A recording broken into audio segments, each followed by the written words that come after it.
we also have to, in our own small way, assist Srila Prabhupada in his mission of Nirvishesha Shunyavadi Paschatya Desha Tarne, delivering the Western world from impersonalism and voidism. Where is the West? We're not in the West, we're in India, right? Well, Paschatya Loke Shabmura Anacha. The West, according to Chaitanya Charitamrita, is where everyone is a murha, a fool, and doesn't behave properly. So India has become the West also. Everything's the West. We should look to the East, the rising sun.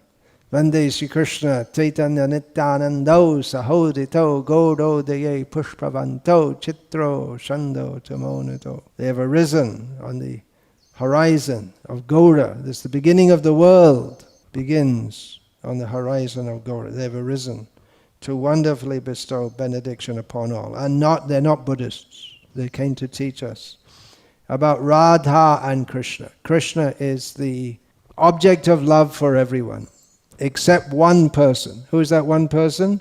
Krishna.